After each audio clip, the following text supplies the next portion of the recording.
Welcome to the CCFR Radio Podcast, your source for news, updates, and stories from the CCFR.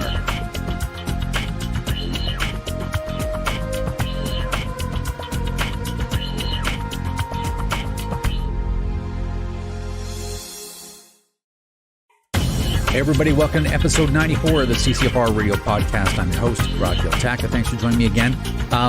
Today on the podcast, we have so much to talk about, I guess, which is good and bad at the same time. You know, it was only a week ago that I did a podcast, and I planned just to do this one, just to announce the biggest project we probably have ever done.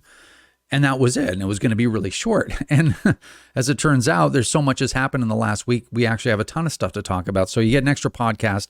Hopefully it's not too much and you're getting sick of these.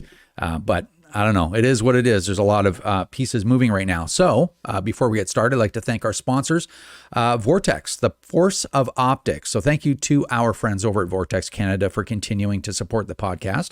We truly appreciate it. You can check them out at vortexcanada.net. That's vortexcanada.net. And also our friends over at the Saskatchewan Rivers chapter of Safari Club International. We truly appreciate their support. You can check out all of their great work over at saskriversSCI.com. That's saskriversSCI.com. All right. So I've got a whole list. I'm going to bring Wilson on fairly quickly. And we've got a lot of stuff to go through. We're going to talk a little bit about the Section 39 certificate that the government filed in the CCFR et al. Versus Canada. And we're also going to draw for the winner of this month's Light Up 2021 neon sign, right? Somebody won this month's as well. We're doing it every month if you haven't heard of that before. And it's a free entry. If you just donate $10 or more to the CCFR, you get free entries into this contest.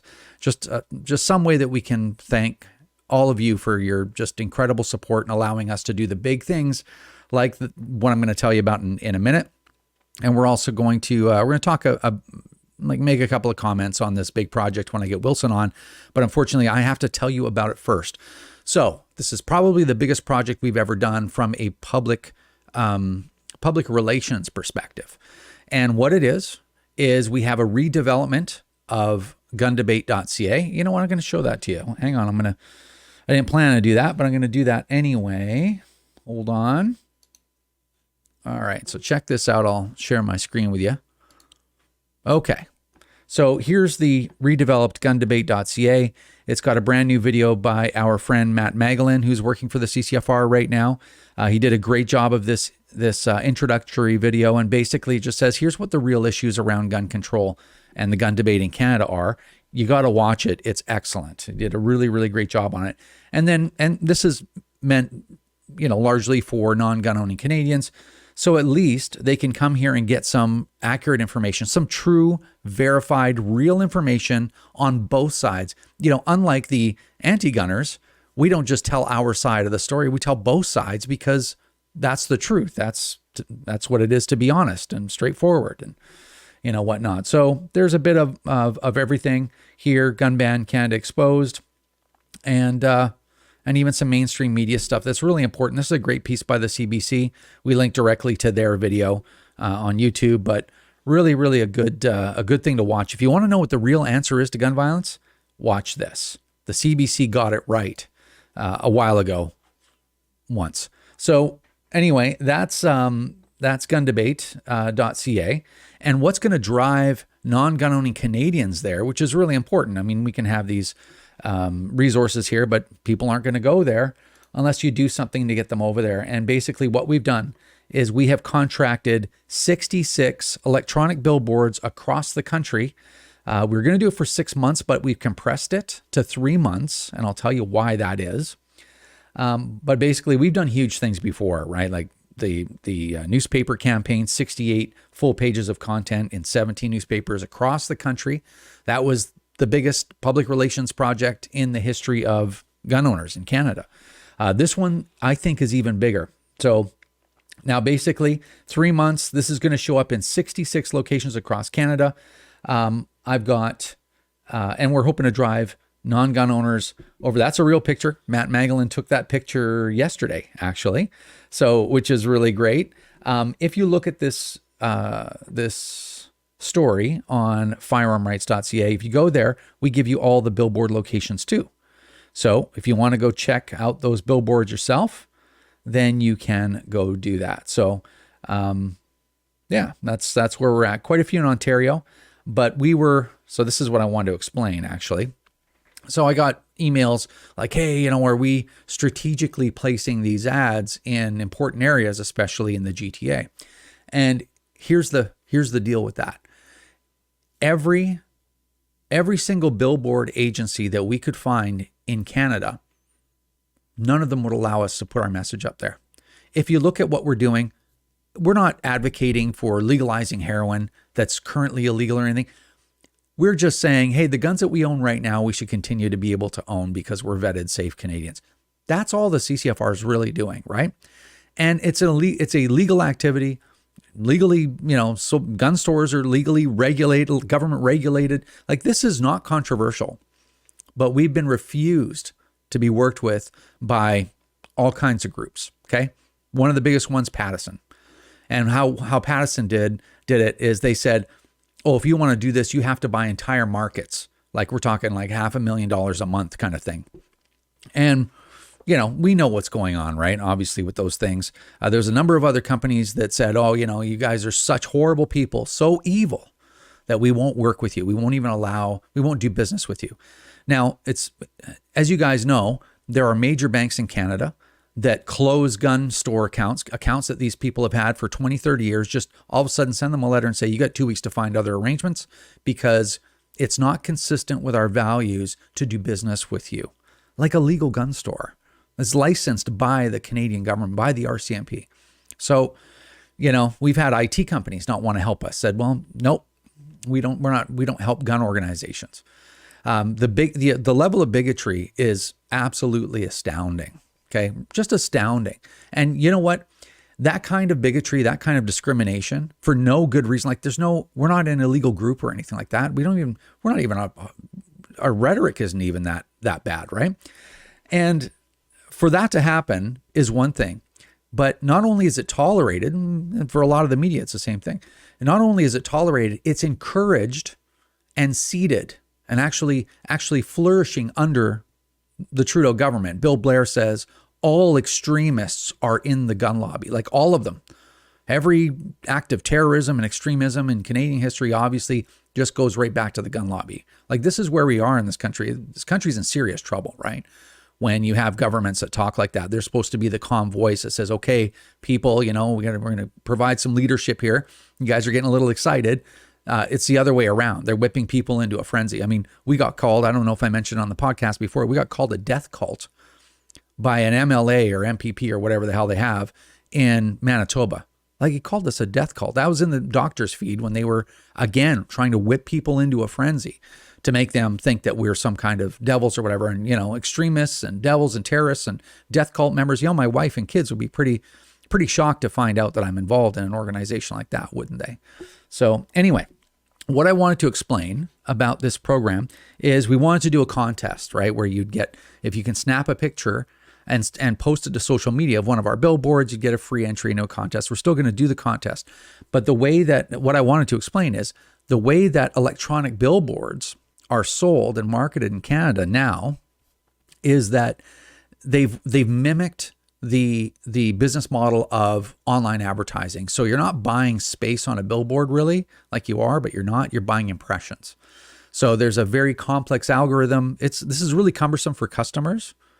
Well, most customers, right? And makes it a lot easier for the businesses, right? To say, well, we're going to sell you 1 million potential sets of eyeballs over all of these markets. And depending on the package that you buy or how much money you spend, it's random that, some days, your message won't appear on 20 of those 66 billboards, but on 46 other ones.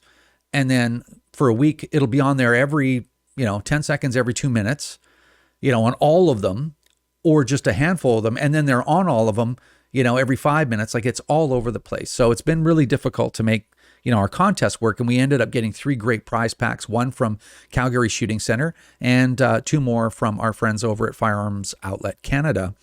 And so we got stuff to give away. So we're going to launch this contest as soon as we can. But basically, 66 billboards intermittently. We spent a pile of money on this, and it's actually showing on billboards. And as you can see here, I'm going to put this back 1 second. There we go. As you can see, the message is, can you handle the truth? Gundebate.ca. And I think that's a really effective message because it's not inflammatory. It doesn't really tell you what side, it's not partisan as far as the gun debate is concerned. And hopefully that'll be really attractive to people if they're curious about that, or they might think it's an anti-gun, campaign, right? And they'll go there and say, yeah, I agree with this anti-gun thing. I need more information so I can, get online and fight these horrible gun owners, right? How terrible people they are. So someone's got to stand up against them, apparently, like the docs say. Oh, they're so crazy.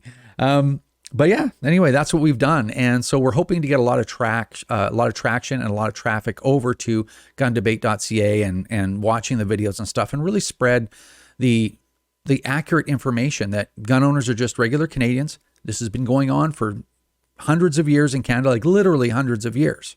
As I've said in the past, right? It's even in the Canadian Firearm Safety Course manual that Canadians have had guns since the late 1500s in Canada, right? Well, I guess they weren't Canadians yet, but like hundreds of years in Canada, we've had guns.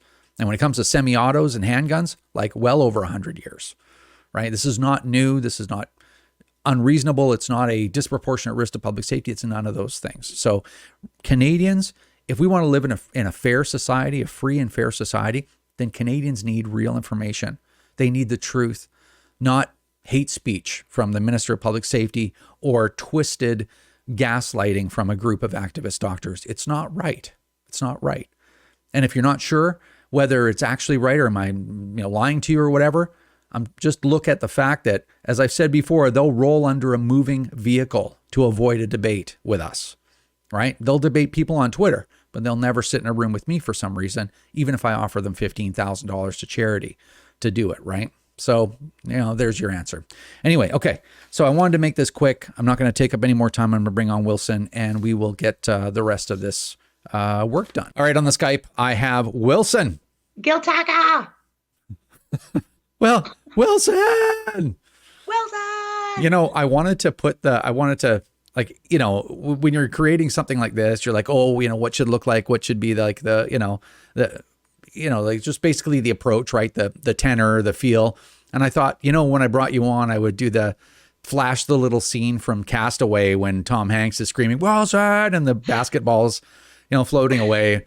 And I was like, that might be a little bit too much. So anyway. Oh, I don't know. I think it'd be perfect because every time you call me, that's exactly how it goes. We don't just do this on our podcast. That's a regular everyday occurrence. So it just makes me laugh because I know something's wrong if I answer the phone and you don't say, Wilson.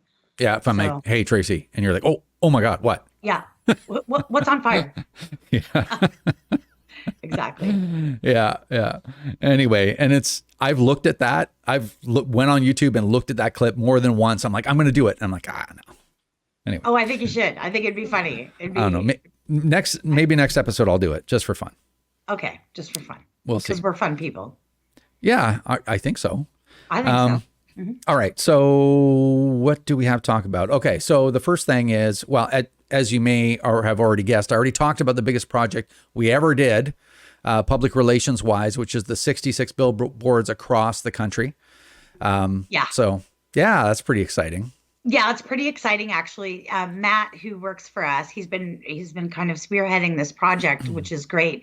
He actually drove around and he found one of the billboards and he sat there and waited for our thing to come up and he sent me a picture. And that's the picture I used actually in the web story when we kind of put a release out about it. So it's just, I don't know, it's really cool. I'm going to have to go find some too, because I want to see them too. I want to get a selfie, with one of the billboards.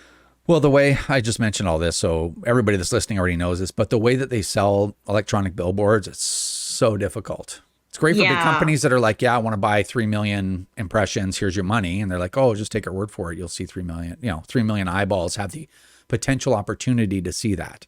Right. Whereas for us, we want to be like, I want to go to this intersection and see my ad to make sure it's running. And it's like, it's very difficult to do that. So it may be a bit of a, trying to locate a liger and getting a picture of it. Right. But That's okay. I'm always up for a challenge. yeah, just stand there at billboards for weeks. Oh, I got a free entry. Anyway, more to come on that contest when we get that organized. We're really close, but I got to figure out an easier way for people to snap a picture for that. Anyway, so very exciting. We've never done anything this big. It's just, it's really great. And maybe if I were to just say anything, we keep upping the bar at the CCFR. We're trying everything. We're trying to be the most obstructionist, give the liberals the hardest time for taking our guns and trying to fight back in every way we can. And we couldn't do it without all of you guys trusting us and supporting us financially. So we have the money to throw around. So we can go to these companies and say, yeah, bam, I'll put 200 grand down on this thing. And they're like, oh, the powerful gun lobby. And that's something that gun owners have been asking for all along. I think since we started the CCFR, people have been talking about billboards and we've looked at it multiple times now. Of course, it's incredibly expensive and difficult and hard to choose a message that a company will put up, right? Like the things I want to say and the things I'm allowed to say are always two separate things. But I really do like the end result of this because it says, can you handle the truth? Gundebate.ca. And what that does is, those of us in the know that know what gundebate.ca is, we know what it is and who put it there. But the majority of Canadians aren't going to know that. It could be pro-gun, it could be anti-gun, it could be somewhere in the middle. And I think that's the idea, is to drive people there. They're going to get hard, honest truth. And that's something that's been lacking in this conversation since inception. So, yeah, I think it's great. Sure. Yeah. So, and we'll see how it goes. I mean, the proof of whether or not this was successful is the analytics that we'll pull off the website, how many unique visitors we've had, how many views on these videos, all the rest of that stuff. So, yeah, all right. I'm excited. Okay. So what else do we have on the agenda here? Well, we have to draw for this month's winner of the Light Up 2021 Neon Sign Contest. But first, you had to notify the last guy that won, Justin. Right.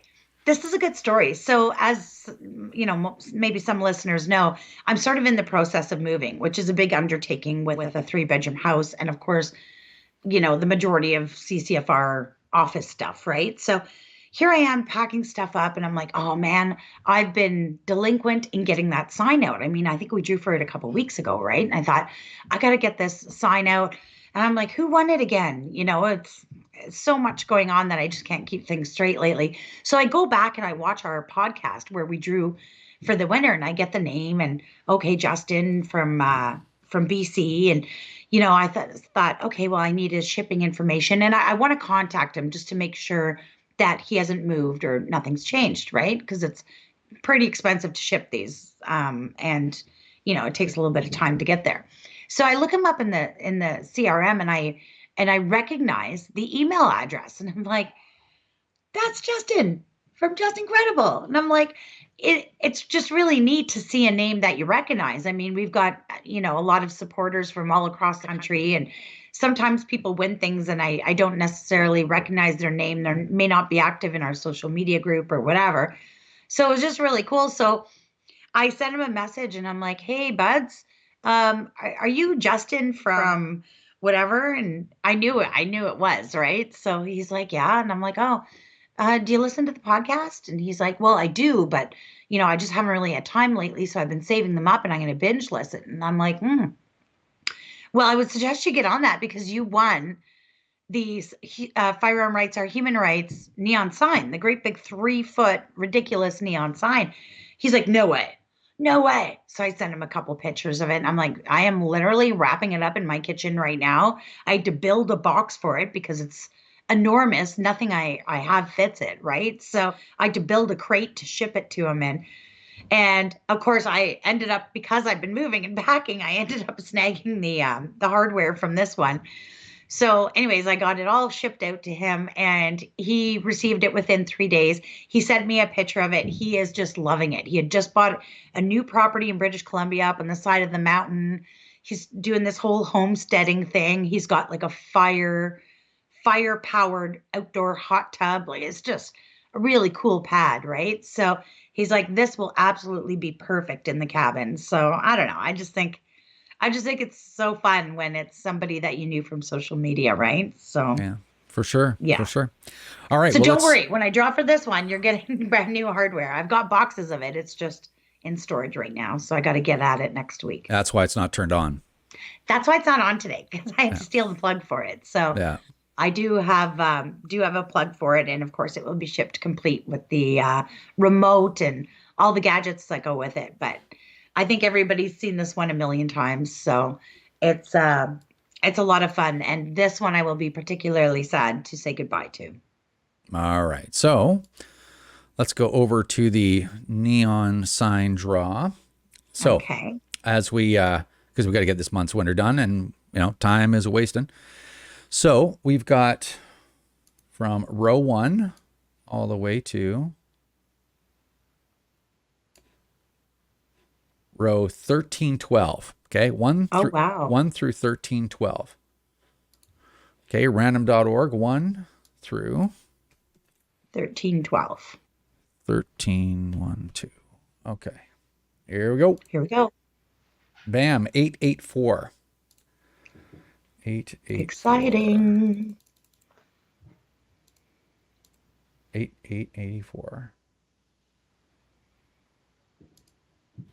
Johnny from Richmond Hill, Ontario. I'm going to turn this off, and I'm going to say Johnny's last name, but I hide everybody's name just to try to be. Yeah, of course. Yeah, hold on. Boom. It is Johnny Lamb. Awesome. You've won Johnny. These guns are not for sale, right? The one that's behind you. That's the one for this month, That's right? exactly it. He's getting this exact sign. Yeah. That's These awesome. guns are definitely not for sale, Bill Blair. By the behavior of the government, it's going to be increasingly difficult for them to get people to comply with what they're saying, the way they're behaving. So yeah, these guns definitely are not for sale. Okay. That's right. Yeah, that's awesome. Congratulations, Johnny. All right. Next thing. Okay. Bill C-71. The measures are going to be implemented in the late summer and fall. So says the Liberal government. Yeah, so Public Safety put out a notice. I guess you've got some Liberal senators who have been poking them, wondering when the measures within C-71 would be implemented. Of course, you remember C-71 received royal assent in 2019, so it's been sitting idle ever since. As typical with this government, they like to pretend they're doing things and not actually do them. This time I wasn't complaining about it.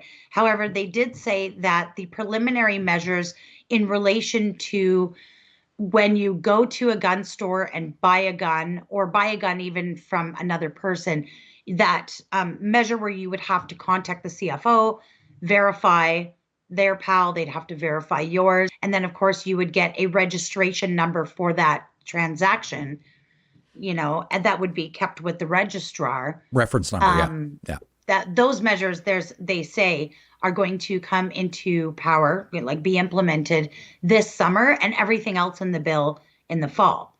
So, I mean, they're saying that. We'll see. I almost feel like it's an election tease, sort of, right? Like, although they used C-71 as bait for an election last time, and to garner support from, the far left anti-gun type people. They passed the bill and then did nothing with it, right? It's been sitting on the table ever since, and nobody's looked at it again. So saying, well, we're gonna finally do it, like in the fall, maybe. I think I can see the possibility of that being another enticement. Vote for us, and we'll finally implement that bill from the last time. So, and of course, the anti-gunners just fall for it every time, like clapping seals. So we'll see. Yeah. So just so people understand, right? If that provision is implemented, for you to give, for a father that has a PAL, a current valid PAL, to give their son or daughter who has a current valid PAL, one of their firearms, a non-restricted firearms, just like the long gun registry. You got to call the firearms program. They have to endorse that transfer. They're going to give you a reference number, and then they're going to keep that information forever. Right. Yeah, so with the registrar. If you didn't like the long gun registry as a casual, firearm owner or a hunter, then you should be absolutely furious about this aspect. But again, the Liberals, they just gaslight people. It's like, it's not a registry, but you have to register that transaction and the people involved. Yeah, and it's in the legislation, it literally says that information is to be kept with the registrar. Yeah. Yeah. Well, what does the registrar keep? Like, I don't know. Usually registries. Okay, so Crazy. and I think the last thing we got to talk about is our friends over at Fundy Shooting Sports raised some money for us. And we, you know what? Let me preempt that just for 1 second. We don't take time out to talk about everybody, and so many people have done so much for the CCFR. So if we mention somebody in particular, please don't take it as an offense that we didn't mention you in particular or your gun club. A lot of people have given us money. This was just kind of a neat little story. So we really appreciate it. So we thought we'd mention it. So just wanted to add that. Yeah, absolutely. I mean, the clubs and shops and gun owners from across the country have really stepped up, and literally every penny counts, right? Whether it's $5, 500, 5,000, every little bit helps, and we need it all. So I was contacted by David Green from Fundy Shooting Sports a while back, and he said, look, the club really wants to do something. We're kind of a smaller club, so we don't have a lot of resources, but we were thinking about doing a fundraising match. And people would, pay to enter the match, and we'd have some fundraising going on during the match and see if we can, scrounge up some money to add to the donation, the $2,000 donation from the club itself. So I said, that sounds like a great plan. Why don't I send you out a couple T-shirts and hats? You can throw that on your prize table or whatever, right? Use that to help encourage people to participate. So here they are out in New Brunswick, smaller club. And they ended up raising a whopping $3,000 at that fundraising shooting match to add the $2,000 donation that the club was giving for a total of $5,000 to the CCFR Legal Challenge. Just so awesome. So a big thank you to David Green, Fundy Shooting Sports, all their members and supporters, and everybody who made it out to the event. It's just fantastic. It is. It is. Thanks so much, guys, for yeah, I say this all the time. Everybody's like, oh, here he goes again. But it's so meaningful because these are hard times, and people are donating, and uncertain times too, right? Like, from a lot of perspectives, Canada is in pretty steep decline, and people still find it in their hearts and find enough confidence in us, right? Enough trust in us to say, you know what, I should be squirreling away all my money right now because things are weird. But you know what? I've got money to give to the CCFR because they do big stuff, and they need that money if they're going to continue to do big stuff. And just that's how they approach their relationship with us. And I couldn't be more grateful for that. Yeah. And it is extremely meaningful when people get together, put in the effort to host an event. And, those of us who have hosted stuff realize the amount of work that it takes to put together an event and plan it out and organize it and execute it. And of course, usually at clubs and most organizations like that, it's done by volunteers. So all that personal time and effort that they're putting in on top of throwing money at a problem is exceptionally meaningful to me because I get it, man. I put in a lot of time too. And to see people doing that on top of their work and everything else as a volunteer it's just great. It is awesome. So thanks everyone over there at Fundy Shooting Sports. And everyone that donated. And I think that's about it for now, right? Yeah, we'll probably have some stuff coming up. We're waiting for Justice Gagné to react to the Liberals hiding their evidence. Of course, just to let everybody know, I know a lot of people are asking, is O'Toole out on this? Does everyone know about it? I have been on the phone all morning speaking to opposition politicians and their staff. So yeah, they're on it. Of course, we're all waiting with bated breath to see how Justice Gagné reacts to it. But at the end of the day, it makes me wonder what is in that evidence or not in that evidence that is so, top secret that it must be denied to a Associate Chief Justice of the Federal Court. Well, I don't know. I think most people would agree, and like I have my opinion that there is nothing. They have nothing. So I think that's why they're hiding it. Yeah, well, yeah. And I mean, this is just typical bad behavior because you know what? We didn't talk about that. I said out in the outset we would, but just I'll give the background, like 1 minute of background, and then we'll wrap it up because we're getting on in time. But basically, when the government responded to our claim and the other 5 or 6 claims, against them for oddly enough, abusing the OIC, the Order in Council. The government didn't file anything. They could have filed a Section 39 certificate right then and there, but they didn't. Mm-hmm. And because they thought they could just be like, yeah, screw yourself. What are you going to do? Which is how they behave all the time, right? This liberal government. It's horrific, right? So then we submitted our evidence. They submitted nothing. They said, oh, this is what you get. You get a copy of the OIC and one affidavit, right? It's like, what are you going to do? We're the government. What are you going to do, right? We run everything.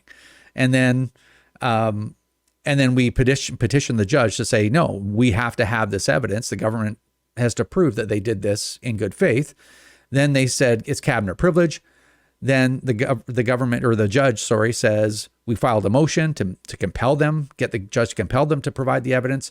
We won that. She, compelled them to provide the evidence. Only she would see it and decide what is too sensitive for public disclosure.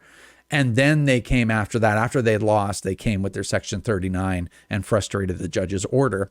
So long story short, is this a bad thing? It's actually a good thing for our case because the judge can declare this to be an adverse inference, meaning that the government probably either doesn't have any evidence or the evidence that they have would not be beneficial to their case.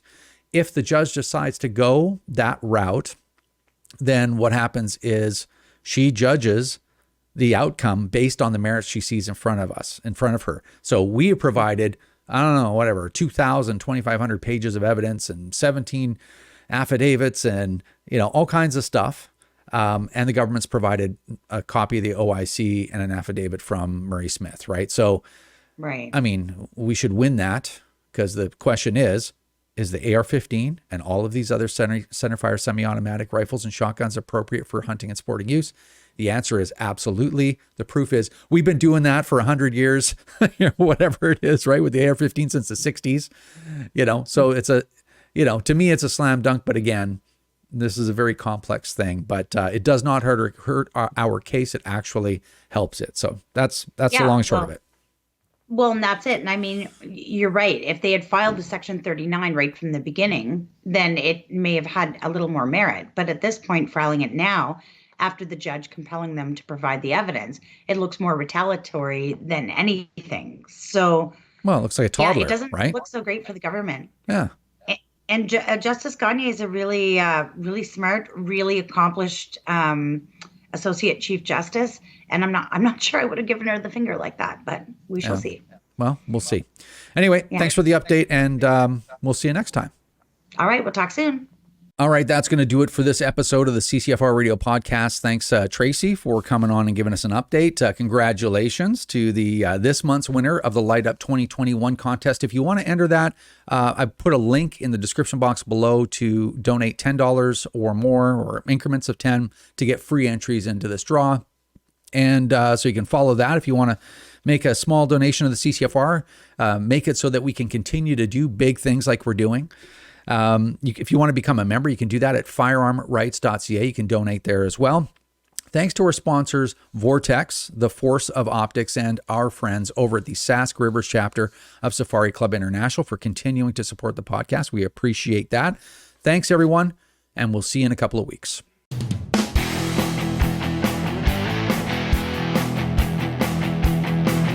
This is another episode of the CCFR Radio Podcast. Remember, if you don't stand up for your own ability to own and use firearms, who will?